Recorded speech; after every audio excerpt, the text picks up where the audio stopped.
Sāpes tavā ceļgalā var nākt no šejienes, un šajā video es tev palīdzēšu noskaidrot, vai tas attiecās uz tevi, kā arī parādīšu dažus vingrinājumus, kas pat varētu pilnībā atrisināt šo problēmu. Fenomenāli! Ārējie ikru muskuļi, tas ir ikri, aptver ceļgalu no aizmuguras.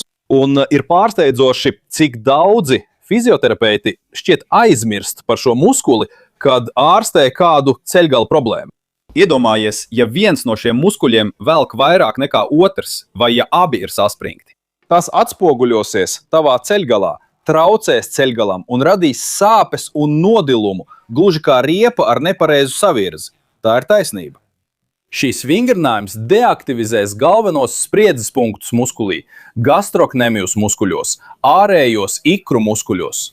Es iesaku tev šo vingrinājumu vispirms veikt tikai ar to kāju, kurā ir sāpes, lai pēc tam varētu salīdzināt abas kājas un redzēt, kas patiešām ir mainījies. Pirmais solis. Es gribu, lai tu novieto kāju, slīdot gar krēsla malu. Šādi te.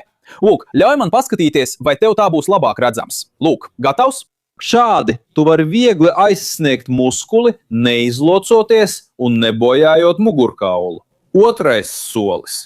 Tu izmantosi īkšķa pirksta spilventiņu vai kāda cita pirksta spilventiņu, lai atrastu galveno lielāko spriedzes punktu. Tu sapratīsi, kad esi to atradis, jo tas ir sāpīgs punkts, ciets, stīvs, liekas, ka tur ir mezgls vai arī rodas sasituma sajūta.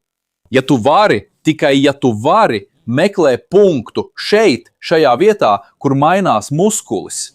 Redzi, kad es pielieku spēku, kad es spiežu pēdu pret zemi, tu redzi, ka muskulis šeit izlec, un šeit apakšā ir cīpslas daļa. Tātad starp to daļu, kas ir resnākā, skaties, es pielikšu spēku, starp to daļu, kas ir resnākā, redzi šeit. Redzi starp resnāko daļu un to, kas ir taisnāka, tieši šajā apvidū tev jāmeklē punkti. Doktor Aleksandrs Motta, es nevaru atrast šo vietu pie sevis. Nekāda problēma.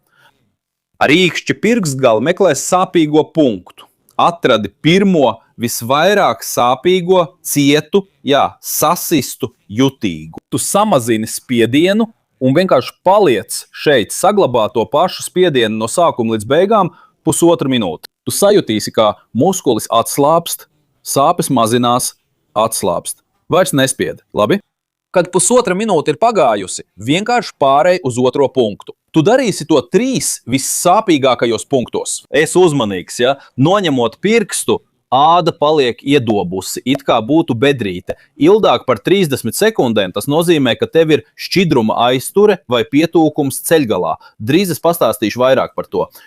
Kad esi pabeidzis visus 3 punktus, piecelies, pakustini kājas, nedaudz pastaigā un salīdzini vienu kāju ar otru. Tu sajutīsi, ka kāja, kuru vingrināji, ir daudz vieglāka, ceļgals kustās brīvāk un ir lielāka stabilitātes sajūta.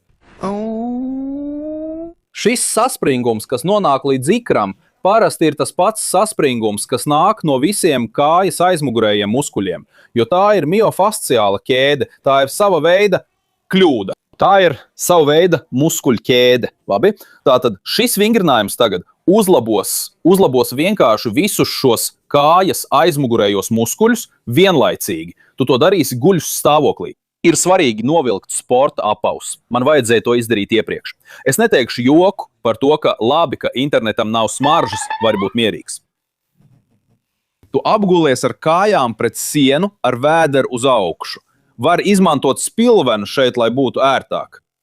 To kāju, kuru tu stiepsi, kuru tu kustināsi, kuru tu atslābināsi, tu izstiepsi un piespiedīsi papēdi pie sienas. Atstāji celi tik izstieptu, cik vien vari, lai būtu ērti, un kāju pēc iespējas atslābinātāku. Kad esi šeit, tu veiksi šo kustību ar pēdu. Pievērs uzmanību, Lau. Var redzēt? Var. Pavelc pēdu pie sevis un atlaid atpakaļ. Pavelc pēdu pie sevis tik tālu, līdz sajūti patīkamu stiepšanos. Nepiespied, lai nesāp, un atlaid atpakaļ. Atkārto šo kustību, saglabājot ritmu, vai arī veic to 60 reizes, 60 atkārtojumus. Ja tev nav pacietības skaitīt, uzstādi taimeri uz 1 minūti un dari tik daudz atkārtojumu, cik vajag. Kad esi pabeidzis 60 atkārtojumus vai minūti, atgriezies, apsēdies atkal, pakustini kāju, pastaigā. Salīdzini vienu kāju ar otru un pastāsti man, kas līdz šim ir mainījies. Apgaismojuma komanda, lūdzu dodieties uz filmēšanas laukumu. Apgaismojuma komanda, lūdzu ierodieties filmēšanas laukumā. No attāluma. Galvenās grūtības atvieglot šo spriedzi ir tādas, ka ikros ir 3 muskuļi. Un ir vienkārši briesmīgi redzēt tik daudz fizioterapeitu, tik daudz speciālistu, kuri mēģina veikt šo stiepšanos nepareizi. Tas rada vairāk sāpju nekā stiepšanās. Nevar, vai ne? Rūpēties par mūsu ceļgalu ir jābūt viegli, tam jābūt vienkāršam. Gudrākais veids, kā es zinu to darīt, ir atrisināt to, kas traucē mūsu ceļgalam. Tas sniegs atvieglojumu no sāpēm. Tas padarīs tavu ceļgalu brīvāku, vieglāku. Tas pātrinās ārstēšanu, ko tu jau veici. Lai tev palīdzētu šajā procesā, man ir 2 nedēļu vingrojuma programma, ko tu vari veikt mājās. Katru dienu ir 3 dažādi vingrinājumi, lai tu stabilizētu celi, izlīdzinātu visu kāju un sāktu stiprināšanu.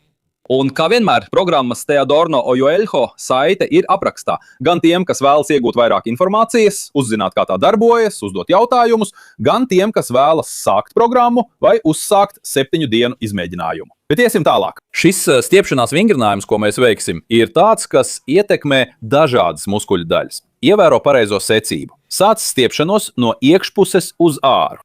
Pirmais solis. Tev jāizveido rullītis. Paskaties rullītis no grīdas lupatas, labi? Tā kā tas būs jāliek uz grīdas, tam jābūt grīdas lupatai, vai ne? Lūdzu.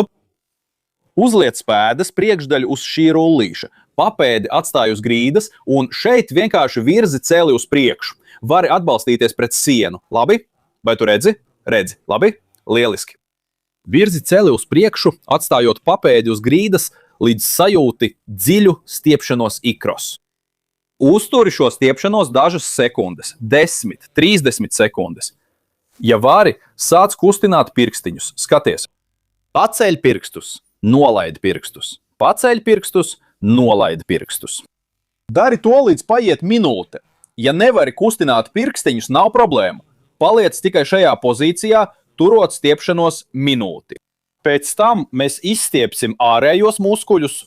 No šejienes tev vienkārši jāspēr solis uz priekšu un jāizstiep celis. Tu sajutīsi, ka stiepšanās izstiepjas, tā izplešās, tā sasniedz pat līdz celim. Atkal 30 sekundes mierā un 30 sekundes kustinot pirkstus. Ja kāds nevar, tad minūti mierā saglabājot šo patīkamo stiepšanos. Un vai tavs celis kļuva vieglāks, atvieglots vai ar stabilitātes sajūtu? Pēc vingrinājumiem veic šo secību 1 vai 2 reizes dienā. Tu redzēsi, ka ar katru dienu šis muskulis vairāk atslāpst un veido mazāk spriedzes punktu.